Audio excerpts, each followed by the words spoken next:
मेरे जेठानी विधवा हो गई तो सब कहने लगे कि अभी जवान है तो छोटे देवर से शादी करवा देते हैं। छोटा भीम भीम मान गया, लेकिन मेरे से गुस्सा हुए और मेरी जेठानी उनके कमरे नेताओं की मालिश करती थी और जब वापस आ रही होती थी, टांगों पर तेल लगाने गई जैसे सरसों के तेल लगाया। मेरे रोंगटे खड़े हो गए थे। इसके लिए अपने कमरे में बुलाया कि चेहरे पर आई थी। उनके कमरे में चली गई। मुझे अपने स्तर से तो शुरू से ही कुछ पसंद नहीं थी, लेकिन जो सुनो मेरी जेठानी नेहा के साथ करते थे, शादी को अपने कमरे में रखते हैं और कोई नहीं पूछने वाला नहीं था। मुझे जेठानी की हालत पर तरस आती थी। उन्हें अपने कमरे में तेल लगाने के लिए बुलाते और 2-3 घंटे में कमरे से बाहर निकलती हो रही होती है। जब मैं बताती थी, आंखों से अपने कमरे में चली जाती। जेठानी ससुर के कमरे में जाती, मेरा ध्यान लगा रहता है। मैंने कहा कि आप रहने दे। मैं उनके कमरे में जाने के बाद ही न सुनी और उनके सफेद चादर ओढ़ के कमरे में चली गई। लेकिन जो काम मेरे ससुर ने मुझे समझकर करना मुश्किल होता है, पति के बगैर जिंदगी गुजारना भगवान किसी पर आए, ऐसा नेहा जेठानी में देखा था।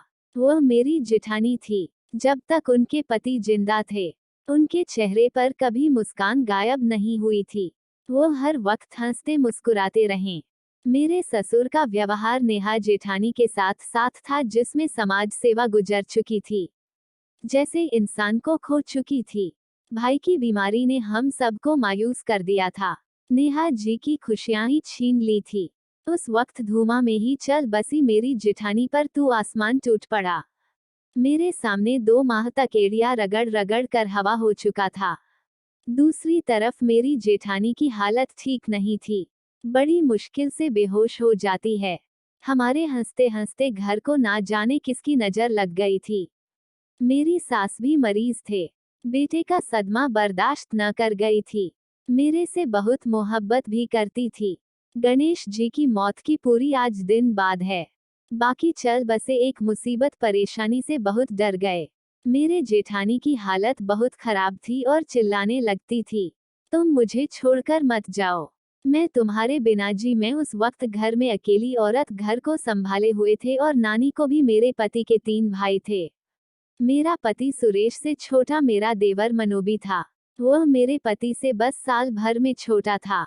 मुझसे बड़ा था क्योंकि तीनों भाइयों में 10 साल का फर्क। नेहा जेठानी और मेरी शादी एक साथ में हुई थी। अभी हमारी शादी का 2 साल ही तो गुजरे थे। मेरा तो एक बेटा था, लेकिन जेठानी की तो अभी कोई औलाद नहीं हुई थी और कितनी बड़ी मुसीबत उन पर टूट पड़ी हुई थी। मोहब्बत भी बहुत था, लेकिन जेठानी को मिला था वो बहुत बड़ा था। उसके बाद मैं कभी भी बाल कैसे बेहद खूबसूरत है, खाने बेवकूफ समझते हैं, लेकिन कभी कभी ऐसा गम है। मोहब्बत के बारे में तो शादी तन्हाई से हुई थी, लेकिन इस तरह से मोहब्बत में धूल गए थे। उनके घर वालों की मर्जी से हुई थी। नेहा से शादी की थी। मेरे ससुर मुझे बहुत घूमते रहते थे। वो कभी घर नहीं नहीं बचेंगे। उनके बेटे को लेकर अलग हो जाएंगे, लेकिन कभी बुरा नहीं माना हो जाएंगे से बाहर हो जाता था।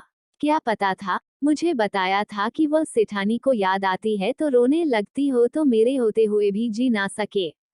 उनकी बातें उनके साथ किया, मेरा दिल भी तड़पा देती थी। कुछ दिन में मेरा जेठानी ने खुद को बहुत समझाया भी था। मेरे ससुर जी थारी से ही नहीं, बल्कि उनके मायके से। शादी के गाने नरेश भाई के साथ बनाकर तुम्हारे ससुराल वालों को मेरे घर में आने की इजाजत नहीं है। अपने घर उनके घर वालों को नहीं बुलाते थे। किससे बातें अच्छी नहीं लगती आए थे। उसके बाद जेठानी को ले जाने आए थे। मेरी जेठानी अभी जवान और खूबसूरत है।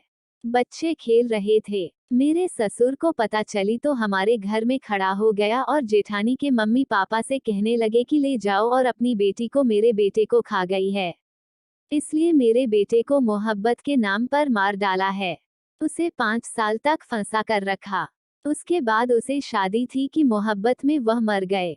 शादी करके अपना घर बता देगी, थोड़ी मेरे बेटे के नाम पर बिंदास गुजरेगी तो नहीं। अभी तक भाई को नहीं बोली थी और दूसरी तरफ मेरे ससुर पानी देने में कोई कसर नहीं छोड़ी से मेरे सर से कहने लगी कि वो अपने पति से मोहब्बत करते हैं।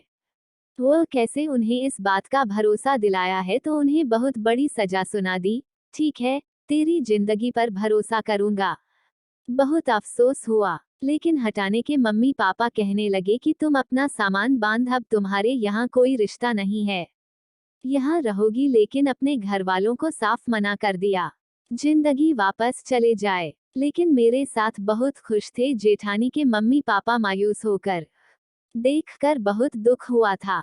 मैंने रात को सुरेश ने कहा से मोहब्बत से स्नेहा जेठानी नहीं तो नहीं की थी और की मौत की जिम्मेदार भी वह नहीं जाती है। पापा की बड़ी सजा दे रहे हैं। रुक जाओ, जब ठीक हो जाएगा तो मैं बात करूंगा। मैं समझा लूंगा कि यह सब गलत है, लेकिन ये सब सुरेश की गलतफहमी थी। उनके पापा तो कुछ और ही थे। जो कुछ उनके पापा ने जेठानी के साथ किया था वो बहुत गलत था। एक सफेद चादर पर ही रहती थी और मेरे साथ किचन में हाथ बटाने लगे। मैं मना करती रह जाती, लेकिन बात नहीं आती थी कि मेरा दिल बहला रहेगा। मेरे बेटे को भी अपने पास बहुत ज्यादा। मेरे ससुर ने हद ही कर दी। हम नाश्ता कर रहे थे तब मेरे कमरे से बाहर आया नहीं। मैंने अभी तक नाश्ता नहीं किया, मेरे लिए नाश्ता बनाकर मेरे कमरे में लेकर आओ। हम सब पर गुस्सा आया। मेरे देवर का चेहरा भी बात की बात सुनकर लेट हो गया, लेकिन बड़े थे इसलिए हम उनके आगे कुछ बोल नहीं सकते थे। इससे पहले नेहा भाभी से, भाभी आप नाश्ता करें, पापा को नाश्ता बना देती हूँ, लेकिन उन्होंने शादी को सजा देना चाहते थे। आज से भरा हाथ रख दे, फोन को सजा देने का सोच रहे थे। अपना नाश्ता छोड़े किचन में चली गई। बनाकर उनके कमरे के बाहर निकली तो वह रो रही थी। तो कुछ मेरे ससुर बेचारी के साथ करने से कोई सोच नहीं सकता। रात के बर्तन धोने की जिम्मेदारी नेहा भाभी की थी। राष्ट्रीय दोपहर के बर्तन में झूलती थी। अपने बेटे के लिए पानी गर्म करने पर यकीन करना मुश्किल हो गया। मेरा छोटा देवर मन्नू ने खाने का हादसा हुआ था और जेठानी उससे अपना हाथ छुड़वा रही थी। दोनों के बीच मेरी तरफ से मेरा हाथ छोड़ो, यह क्या बदतमीजी है। दिन भर जेठानी पर चलाते रहते थे और उनके साथ ऐसा व्यवहार कर रहा था, लेकिन जैसे ही जेठानी का हाथ देखा, मेरा गुस्सा ज्यादा हो गया है। पानी के हाथ से खून बह रहा था और सामने कांच का गिलास ठंडा पड़ा था और मन्नू उन्हें यही कह रहा था कि कितना गहरा कटा है, हम उन्हें बांधे। बनाकर मुझे देखकर जेठानी कुछ घबरा सी गई, लेकिन मैं खड़ा था। हाथ से खून बह रहा है, इतना गहरा कर चुका है और यह है कि अभी भी बंद होने की फिक्र। मेहंदी से बात कर रहा था, दोनों से बड़ा था, लेकिन रिश्ते का नाम कुछ लड़के में ठीक था। कैसे कैसे गलत हरकत करते नहीं देखा था। मैंने भी मेरा जेठानी से कहा, आप क्यों अपने साजन कर रहे हैं, अपना ख्याल नहीं रखते उनके हाथ में बांधने। अभी तक आकर आपने हमारे चैनल को सब्सक्राइब नहीं किया है तो सब्सक्राइब कर ले। मोदी खाने को देखता रहता है। कभी मुझे लगता है कि जेठानी को सच में अपनी मम्मी पापा के साथ चले जाना चाहिए और कभी लगता है कि शायद मैं हिंदू के बारे में, लेकिन एक दिन जो कुछ नहीं देखा मुझे शक में डाल दिया। एक दिन में सुबह जल्दी उठकर आंगन में लगे पौधों में पानी दे रही थी। का बहुत शौक था। जब तक फूलों के पौधे उन्हें खाली के साथ मिलकर नाश्ता कहते हैं और खूब सारी बातें भी करता था। मैं जैसे ही बाहर आई, सामने आंगन का नजारा देखा, मेरे दिल को बहुत जोर का झटका लगा। जेठानी ने मन्नू के मुंह पर बहुत जोर का थप्पड़ मारा था। शर्म नहीं आती हूँ, मैं तुम्हारे भाई की पत्नी हूँ, अभी चले जाओ। मेरी नजरों के सामने से बहुत गुस्से में थी। उनके सामने खड़ा था, मैं कुछ कर नहीं गई थी। मैंने सोचा मैंने मनु की बात सुने बहुत ज्यादा अच्छा लगा। आपसे कोई बदतमीजी नहीं की है।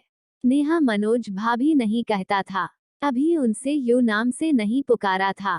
उसके मुंह से अपना नाम सुनकर जेठानी गुस्सा सी गई थी, इसलिए गुस्सा कर बोली, मन्नू भाभी कहो, मुझे मेरे नाम से पुकारा तो आपको हमेशा ऐसे निगाह से देखा है और आज ये सकता हूँ। मुझे देखकर बहुत दुख होता है। मेरा दिल करे जिंदगी में मैंने आपको हमेशा हंसते मुस्कुराते देखा है। ऐसे चाहता हूँ कि आप अपने अगले जिंदगी में भी हंसती मुस्कुराती गुजारे, समझने के लिए तैयार ही नहीं है। आपसे बात करना है, टाइम वेस्ट है।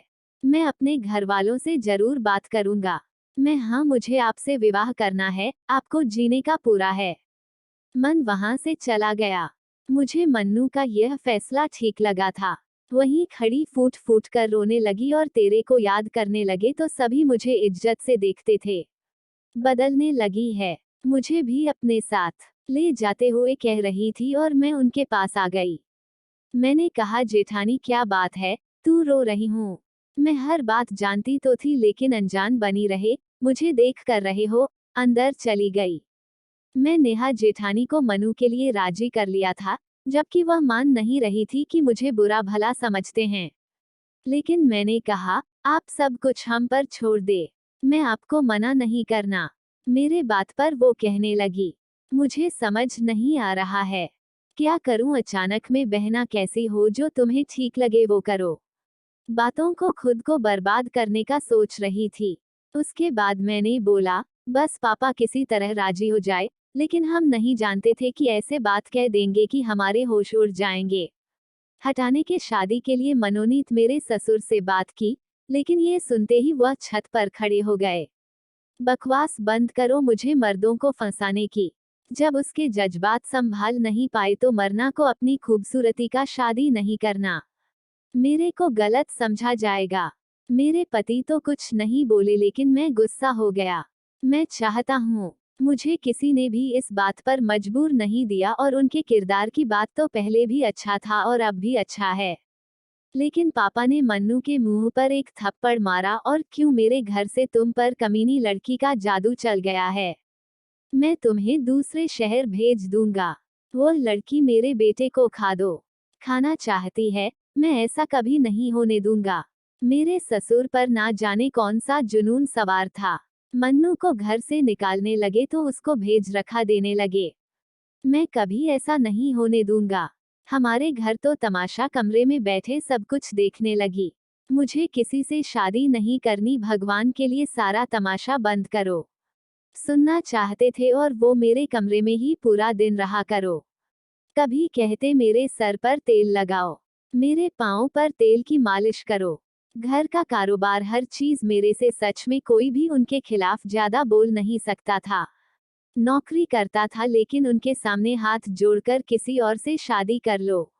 जब वहां के कमरे में जाते एक बार मैंने कहा, मेरे भाभी के साथ करें और उनकी शादी को जरा घूंघट निकाला और ससुर के कमरे में चली गई। मुझे भाभी समझ कर कहा, जब तक मैं खड़ी रहना चाहता हूँ, शादी का ख्याल छोड़ देश के नाम पर मेरी भतीजी से शादी करने से मना कर दिया था।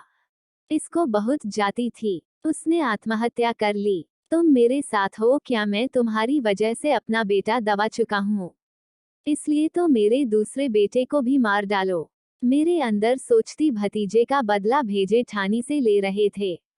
मैं कमरे से बाहर निकल गई। मुझ पर इतना बड़ा सजा देते थे और करना चाहते थे। पागल बनाने की कोशिश करती है और अपने दादा कुछ नहीं होता। जिंदगी और मौत भगवान के हाथ में है, जो मेरे पति ने समझा दी है। तो दोस्तों, ये थी हमारी आज की कहानी। आपका क्या कहना है इस कहानी के बारे में कमेंट करके हमें जरूर बताएं। वीडियो को लाइक, थम्स अप का चिन्ह करके चैनल को सब्सक्राइब कर लीजिए, साथ में घंटी बेल को दबाना कर ऑल पर कर ले ताकि आने वाली वीडियो का नोटिफिकेशन तुरंत मिले। मैं मिलता हूँ आपसे अगली वीडियो में, तब तक के लिए धन्यवाद।